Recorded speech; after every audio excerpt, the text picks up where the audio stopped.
Seja bem-vindo, seja bem-vinda ao Saúde e Produtividade. Ano novo, vida nova, que seu 2025 seja fantástico. Mas a gente tem problemas antigos, mesmo sendo um ano novo. Problemas relacionados, sobretudo, à saúde mental. Problemas de ordem psicológica, cognitiva, emocional, que vem cada vez mais prejudicando as pessoas e as empresas. O Brasil é hoje o país mais ansioso do mundo e o segundo maior índice de depressão da América Latina, quase em primeiro lugar. Algo que a gente não se orgulha desse pódio, e é por isso que o SESI vem lançando uma campanha de Janeiro Branco, para aumentar a conscientização das pessoas e trazer mais informação de qualidade e trazer mais benefícios para você e para a sua empresa. E para falar sobre esse tema tão relevante, estou aqui com dois especialistas no assunto. Rafael Almeida, que é graduado em psicologia, especialista em gestão de pessoas, instrutor de educação profissional e analista de treinamento comercial da gerência de relações com o mercado aqui do SESI. Seja bem-vindo, Rafael. Obrigado, Bruno. Obrigado pelo convite. Prazer estar contigo aqui hoje. E novamente aqui conosco, Dr. Gustavo Borges, que é médico do trabalho, perito médico e também formado em psiquiatria, não é isso? Isso, pós-graduado em psiquiatria. Só gente Prazer boa. aqui estar com vocês de novo. Para a gente falar sobre saúde mental, a gente está com os feras, então. Queria começar informando ao nosso público, Rafael, de onde vem essa campanha Janeiro Branco? Para que serve Janeiro Branco? Então, o nome Janeiro Branco, primeiro que a gente trabalha a saúde mental em janeiro, porque é um mês oportuno para isso. Normalmente no final do ano, ali para dezembro, janeiro, as pessoas costumam ficar mais reflexivas. Pensar no planejamento de vida para o ano seguinte, né, identificar aquilo que deu certo, aquilo que não deu certo, reprogramar hábitos, né, uma rotina de vida saudável. Então, propositalmente foi escolhido o mês de janeiro, né, para a pauta da saúde mental. E aí o termo Janeiro Branco, o termo branco é justamente porque, se a gente fizer uma metáfora com uma folha de papel, ela está em branco, né? Então ali nos dá a possibilidade da gente escrever, da gente poder mudar uma história, da gente recomeçar, da gente começar de novo. Então não tem um mês melhor para que a gente possa trazer à tona a pauta da saúde mental e trazer essa reflexão para as pessoas, que é tão importante. Início do ano é bom para isso, né? Sim. Que a gente volta renovado. Como se a gente fechasse o ciclo de 2024 e entrasse agora em 2025 como uma folha em branco. Isso. Podendo ter novas metas, novos desafios, novas oportunidades também. E como que o Janeiro Branco ajuda na conscientização para a saúde mental? Bom, primeiro que é o momento que as pessoas param, né, para refletir, para olhar para si, para se ver, para se ouvir, porque muitas vezes a gente está no modo automático, né? Nós temos uma tendência de levar a vida no modo automático. E aí o Janeiro Branco nos faz parar para a gente poder pensar sobre como nós estamos levando a nossa vida, né? Então, o objetivo do Janeiro Branco é justamente trazer essa conscientização, que é importante ter um momento para a gente parar, para olhar para nós, para entender como estamos, o que estamos sentindo, se estamos bem, se estamos alinhados com o nosso propósito de vida, com os nossos valores, porque é isso que vai nos trazer felicidade, bem-estar e qualidade de vida. Doutor Gustavo, você já parou para refletir sobre o seu 2025? Né, chegando no final do ano, a gente sempre começa a pensar, né, na nossa programação, nos nossos desejos para o ano seguinte. Então, realmente, em dezembro, principalmente, eu acho que no dia 31, né, muita gente faz um balanço. Um balanço do que foi o ano, né, que está se finalizando, está se findando, e pensando no ano seguinte. Então, é uma questão assim que a gente tem que incluir, e aí o Janeiro Branco vem nessa pegada, nessa lógica, de você incluir também o que você pode mudar para o ano seguinte do ponto de vista da sua saúde mental. Porque às vezes você tem vários projetos financeiros, né, profissionais, ou às vezes você focado ali no trabalho, mas o equilíbrio entre o trabalho e a sua vida pessoal, a sua vida familiar é muito importante, o seu lazer. Então, o Janeiro Branco, eu acho que ele vem complementar que você, né, esse pensamento de que você não vale a pena você só pensar na produção, sem aliar também o pensamento numa produção saudável, numa saúde mental saudável, que te deixe bem, tranquilo, para que você consiga fazer um 2025 produtivo, mas com saúde mental. A Isabela Camargo fala muito disso, né? De ter uma produtividade sustentável, um equilíbrio maior entre a atuação profissional, laboral e, claro, o bem-estar, a qualidade de vida.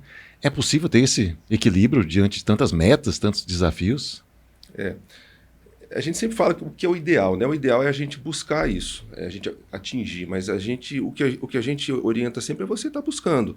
É difícil hoje em dia, porque a nossa vida hoje é muito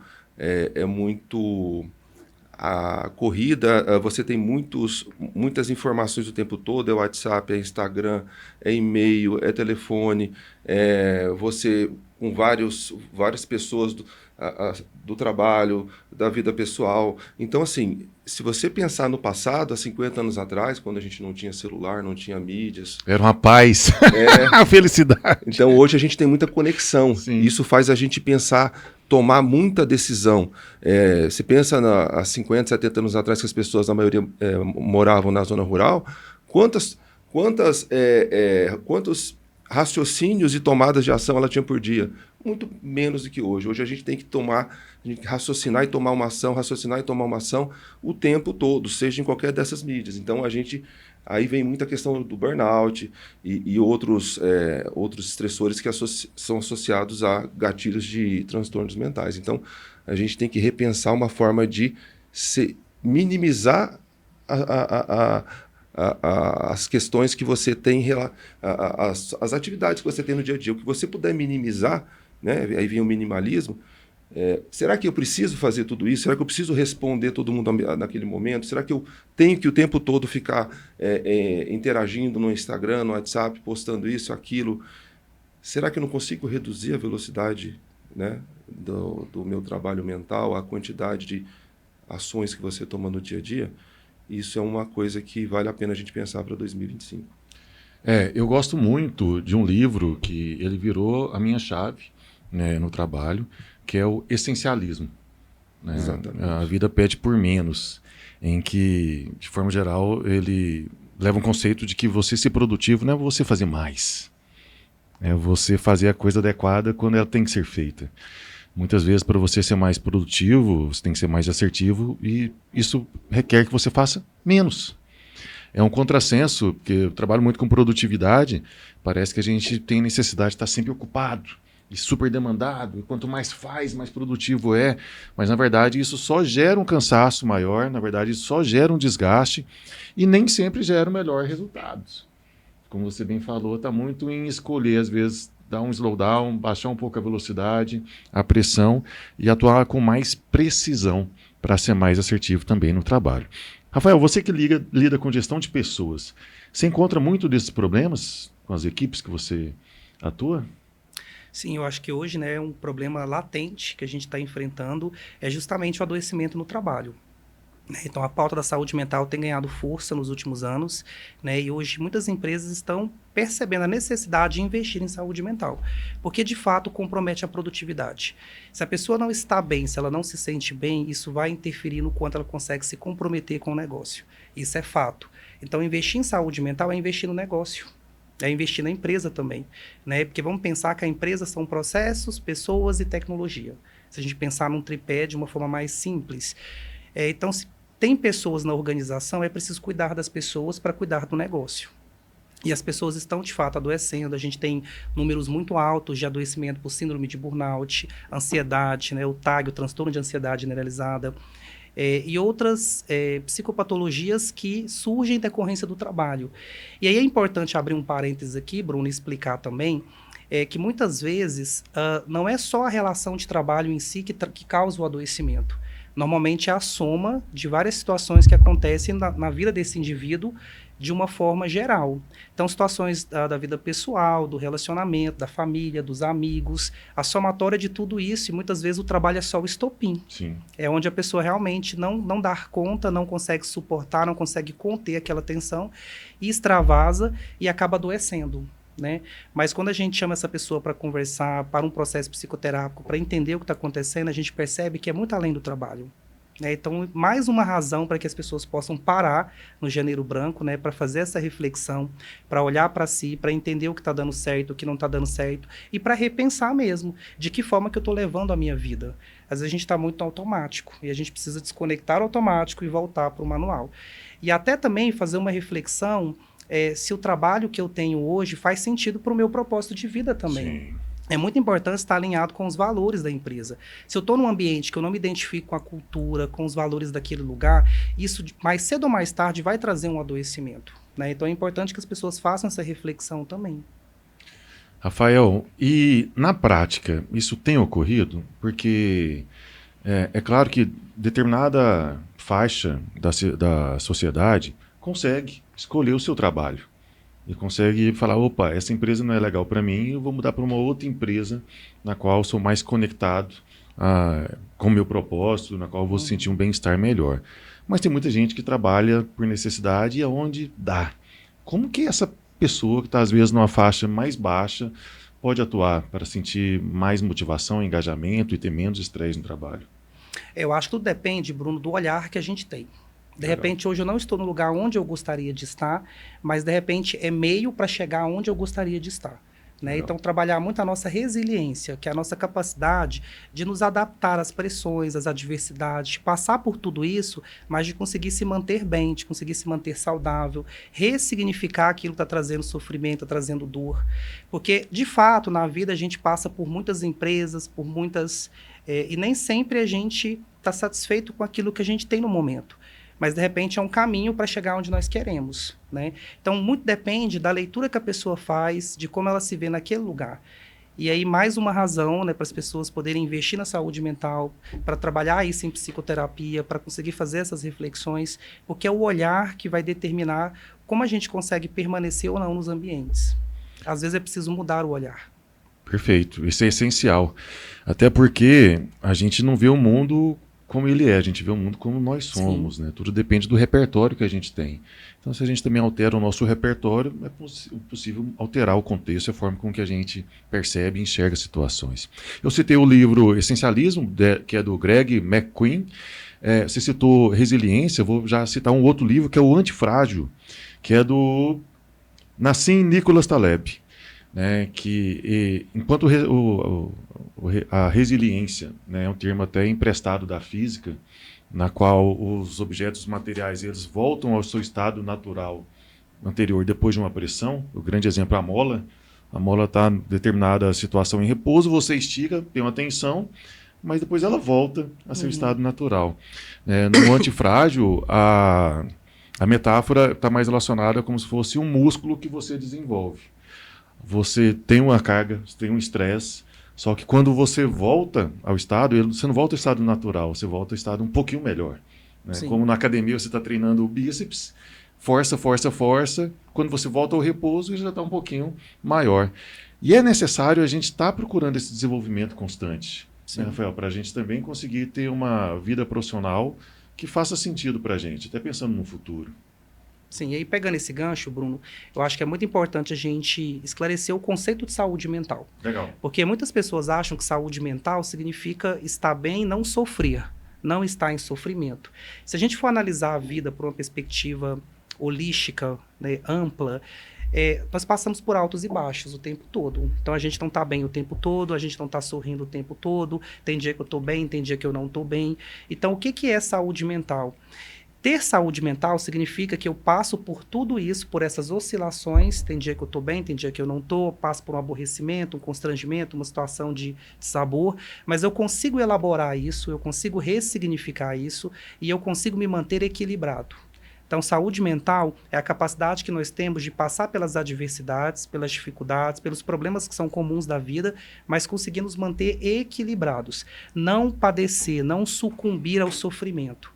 Né? Então, estar em saúde mental, ter saúde mental, significa esse estado de equilíbrio. Não significa que eu não vou sofrer, não significa que eu não vou chorar, que eu não vou estar angustiado, que eu não vou estar mal, mas isso vem e passa. Eu consigo elaborar, eu consigo ressignificar e eu consigo seguir. Então, é esse estado de equilíbrio que é saúde mental. Né? O que acontece quando as pessoas adoecem é que passa do ponto e ela não consegue voltar. Ela entra num estado de tristeza, de angústia, e isso evolui, por exemplo, uma depressão, que é um estado de tristeza profundo, e aí começa a ter vários sintomas. E à medida que isso começa a ter prejuízos na vida social, no convívio, na interação com outras pessoas, a gente pode classificar isso como uma psicopatologia. Né? O que determina que algo é psicopatológico é quando aquilo começa a acarretar prejuízos na vida social. Que é até importante esclarecer isso, porque às vezes nem todo comportamento é psicopatológico. Tem comportamento que é pontual, que é sazonal. Aconteceu em um É natural. determinado contexto, é natural. Estou em luto, é natural ter tristeza. Exatamente. Agora, a recorrência, a frequência desses comportamentos, o quanto isso impacta e traz prejuízos para a vida social, é que pode chegar à caracterização a partir de sinais e sintomas de uma psicopatologia. Né? Mas perceba que todos nós passamos por esses altos e baixos. Então, ter saúde mental significa conseguir passar por isso, mas se manter equilibrado. Nesse sentido, tem uma pergunta aqui de uma espectadora. A pergunta é de Juliane Caldeira. Ela questiona: às vezes eu tenho vontade de matar o meu chefe. Isso é um princípio de psicopatologia? É, doutor? Depende, aí tem que... É como... Depende, pode matar. Né, é como... Primeiro tem um sentido figurado, né, do que... Né, tenho vontade de matar, mas às vezes eu tenho vontade de esganar certa pessoa, mas não quer dizer que ela, de fato, vai proceder com isso. Mas, ufa. Mas o ponto é, como o Rafael bem colocou, que as pessoas hoje têm um viés muito de, primeiro, doentilizar todos os sofrimentos da vida, né? Então, sofrer é normal e você precisa sofrer. Hoje em dia, é o que muitos psicopedagogos falam, que as crianças, inclusive, vindo para esse tema mais de crianças, elas precisam sofrer. Sim. Crianças, pré-adolescentes, adolescentes, porque se você não sofre, você não cria resiliência. Porque se tudo na sua vida foi muito bom, você não lida, é que nem você falou do músculo, né? Se você não sofre o músculo, se você não gera micro rupturas no músculo, ele não vai se preparar, ele não vai crescer. Então, você conseguir fazer com que a criança tenha um sofrimento controlado, é lógico que ninguém quer que seu filho sofra, né, de uma forma, né, uma forma ruim, mas é no sentido de você treinar aquela pessoa, aquela criança, a conseguir ficar mais robusta, com mais resiliência e não sofrer no futuro. Hoje se fala muito da geração Z, né, que tem uma dificuldade muito grande de inserção no mercado de trabalho. Talvez um dos pontos é esse, quer dizer, a gente tende a proteger demais nossos filhos hoje. No passado, né, antes até do anticoncepcional, antes da década de 60, mulheres tinham 11, 12 filhos, então infelizmente não vingavam 1 ou 2, 3, e todos eles, não existia essa questão de você ter que colocar o desenho na sala para a criança ver e você não vai ver o jornal, não vai ver um filme. Né? Meu avô lembra muito bem, a gente não podia nem passar na sala, né, quando ele estava vendo alguma coisa. Hoje em dia não, eu me incluo nisso, tenho uma filha de 5 anos, hoje a gente vive sobre uma situação em que a criança, o que ela falar, a gente acaba fazendo, porque você tem um filho, você tem 2, aquilo ali é tudo para você, você superestima aquilo, você coloca todas as suas crenças em cima daquilo, ela tem que ser assim, assado, ela tem que saber isso, saber aquilo, ou seja, é como se você não pudesse errar, e aí você tem medo de fazer com que ela aprenda sofrendo, que ela crie resiliência mental. Então, uma coisa que foi muito bom para mim é ir para a Marinha, 3 anos, né?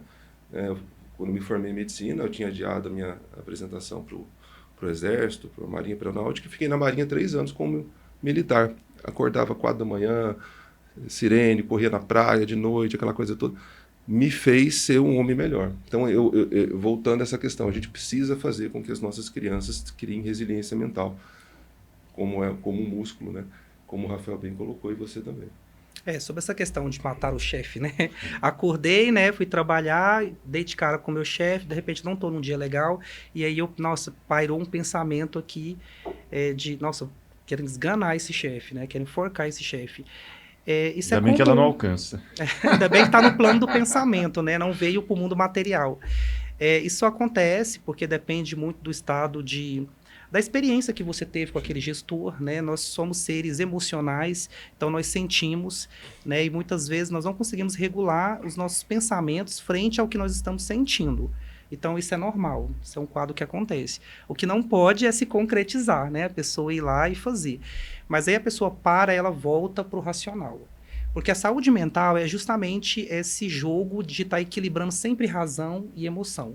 Na terapia cognitivo-comportamental, a gente trabalha um tripé que é pensamentos, sentimentos e comportamentos.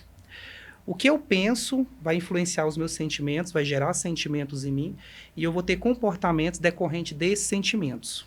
Então, como que a gente regula isso? Voltando lá no início, trabalhamos pensamentos. Porque se eu olhar para o meu chefe com rancor, com raiva, com ódio, isso vai alimentar, gerar sentimentos negativos. E aí eu posso ter comportamentos não assertivos no trabalho. Somente com esse gestor, com quem eu já criei ali um clima de animosidade, uma resistência, um conflito e tudo mais. Então é importante regular os pensamentos, né? Essa é a chave para a gente poder trabalhar o que nós estamos sentindo. Mas, Bruno, respondendo a pergunta, é normal, acontece. Só não pode, né, concretizar e voltar e regular isso na cognição. Ô, Rafael, e uma vez que regula o pensamento, né, volta a um estado de calma, estado mais racional, é necessário desatar esse nó, né, resolver esse conflito, Sim. que se dá por meio de uma boa conversa. Né? Claro, tem um momento certo, tem a forma certa de abordagem, seja do funcionário para com o chefe ou vice-versa, mas é necessário ter, né, um alinhamento melhor de expectativas, de conduta, para que os dois estejam melhor preparados para essa relação, porque senão isso só tende a intensificar. E a mesma coisa a gente pode pegar um paralelo para um casal, um relacionamento. O marido está brigado com a mulher, a esposa está brigada com o marido. Se em algum momento eles não colocarem, respirar fundo, colocar um freio na briga e pararem para conversar, isso só vai Como se se fosse tornando uma bola de relógio, neve, né? uma bomba relógio. Né? Então a gente também tem que, eu acredito, todo mundo ter sua autorresponsabilidade, independente do nível, do grau de maturidade, do cargo que ocupa, tanto líderes quanto liderados, entender que é uma relação que muitas vezes vai ser conflituosa, uma relação que muitas vezes não vai ser fácil, mas é aquela coisa, se um não quer, dois não brigam. Então, Sim. como que a gente pode se ajeitar, se arranjar para ter uma relação mais harmônica? Acho que vai E aí, muito por Bruno, aí. sim, com certeza. É algo que eu percebo que que é justamente o que a gente precisa trabalhar muito hoje no corporativo, nas empresas, que é trabalhar a CNV, a comunicação não violenta. Muitos conflitos surgem justamente de falhas na comunicação, na maneira de falar. Muitas vezes o que nos adoece não é a cobrança do líder, que as pessoas, às vezes, dependendo do nível de maturidade, ela pode implicar com o líder quando ela é cobrada, quando ela é questionada, confrontada em relação à baixa performance, aos resultados que não estão dentro da expectativa do negócio.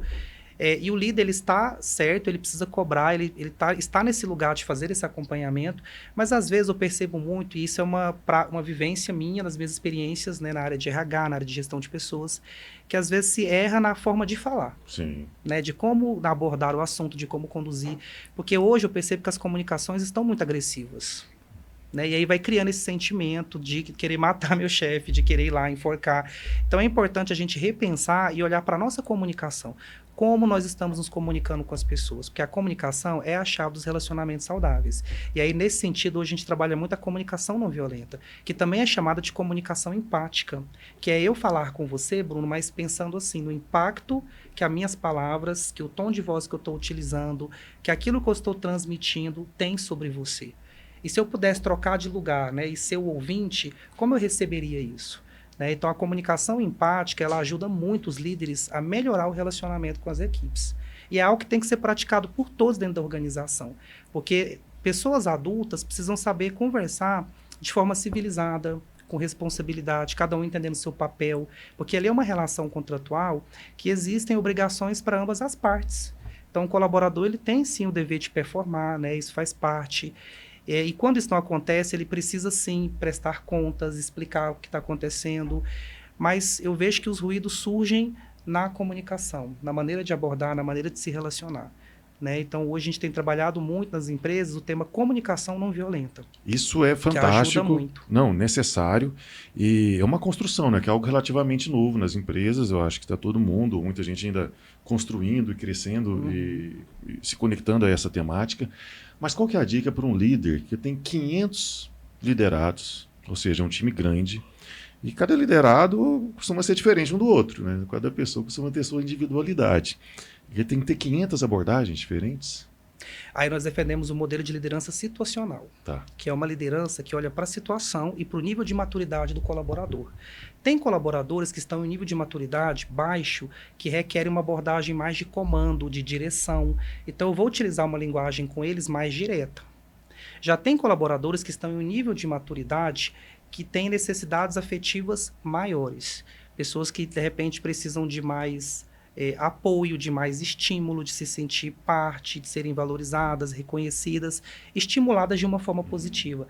Então, aqui já requer uma comunicação que trabalha mais o afeto, o sentido de eu transmitir para o outro que eu me importo com você, que eu estou aqui, que estamos juntos, que eu posso te ajudar. E tem aqueles colaboradores alta performance que já conseguem trabalhar com autonomia, com independência, que já não tem tantas necessidades afetivas nesse sentido, que a gente já pode ter uma comunicação mais direta, mais pontual em cima dos novos desafios, das demandas. Então, sim, Bruno, o líder, de fato, ele precisa trabalhar de acordo com a situação. E ele precisa adaptar o estilo de comunicação, porque comunicação não é o que eu falo, é o que o outro entende. Sim. Então, para a gente ter resultado na comunicação, a gente precisa identificar o canal que o nosso interlocutor recebe bem essa informação, para que, de fato, a gente consiga transmitir a mensagem com clareza, com objetividade e, principalmente, com empatia. Eu acho que tudo que a gente coloca empatia fica mais leve, fica mais saudável e a gente consegue caminhar bem. É a chave, né? É a chave para que isso ocorra. E a gente está falando de comunicação, o SES está com uma campanha de comunicação, de informação sobre saúde mental, doutor Gustavo. Como é que funciona? Em janeiro, né, agora que no mês de janeiro, Janeiro Branco, o SESI vai estar promovendo, né, para as empresas palestras gratuitas sobre tema de saúde mental, inclusive esse tema muito bem colocado pelo Rafael, de comunicação não violenta, como você consegue ser um líder melhor, né? E aí entra em toda essa questão da empatia e de como você consegue trabalhar o liderado. Então, para as empresas que tiverem interesse, o SESI vai proporcionar psicólogos que vão ministrar palestras sobre temas de saúde mental e, a partir disso, a gente tem todo um pacote de serviços, né, produtos que a gente oferece para as empresas, né? Por exemplo, o desenvolvimento de liderança, né? Foi exatamente o que o Rafael colocou. Como que eu vou capacitar os meus líderes, né, da minha empresa para que eles consigam se desenvolver do ponto de vista de entender como funciona a dinâmica da comunicação com os seus liderados, com, né, os trabalhadores, como que eles vão conseguir fazer essa gestão de uma forma empática. Temos outros produtos também para certificação, né, de empresas. Existe uma lei que foi sancionada esse ano pelo governo federal em março sobre a empresa promotora de saúde mental, uma certificação que o governo federal vai dar para as empresas. Temos também um serviço para habilitar as empresas a terem toda uma linha de cuidado, desde da parte de criar uma política de saúde mental, de criar um programa de saúde mental, a gente assessorando quais seriam indicadores interessantes para fazer esse acompanhamento, metas interessantes, além de toda essa parte do plano de ação. E aí, além disso, né, temos vários outros produtos e que eu acho que vão complementar esse plano de ação para as empresas. Então, acho que o Janeiro Branco é um mês que a gente precisa refletir e também tomar ação, né? Porque em maio, né, de 2025, agora, a gente sabe que já vai começar a vigir a nova NR1, né, a NR1, a norma regulamentadora 1 atualizada, e que vai exigir com que o programa de gerenciamento de riscos, a análise ergonômica do trabalho, considere os fatores psicossociais relacionados ao trabalho, que nada mais é o que a gente comentou até agora. Questão de liderança, questão de vários outros pontos que são importantes que a empresa faça o monitoramento, verifique se existem esses pontos que precisam melhorar e tome ação. E para isso o SESI tem um pacote de serviços em saúde mental bem robusto que a gente está oferecendo para as empresas. Então, de graça para as empresas, palestra agora em janeiro. Sim, né? Gratuitamente, a empresa que tiver interesse, vamos ter palestras. Aí nós temos nós contratamos aí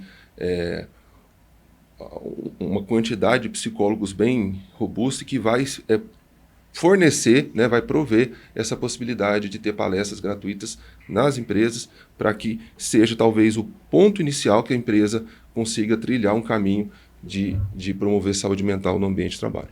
Então, você que é empresário, você pode levar esse benefício para os seus trabalhadores. É só procurar o SESI mais próximo a você ou entrar em contato pelo 4002-6213. Você que é trabalhador, fala com o seu pessoal de RH, fala com o seu chefe e vamos também levar mais conhecimento e informação de qualidade sobre saúde mental para dentro da sua empresa. Quero agradecer demais Rafael Almeida, Obrigado, Bruno. graduado em Obrigado pelo psicologia aqui convite. conosco, que abrilhantou a nossa mesa. Dr. Gustavo Borges, aqui conosco mais uma vez, obrigado. Obrigado. As portas estão abertas para vocês sempre. Gratidão aí à nossa equipe técnica, Juliane Caldeira, Bruno César, o César Ricardo, Sandra Tokarski, também Sandro Mabel, André Rocha, Flávio Rassi, Paulo Vargas. E meu agradecimento especial a você que nos acompanha às quartas-feiras aqui no Saúde e Produtividade. Muito obrigado e te vejo no futuro com mais saúde mental. We'll be right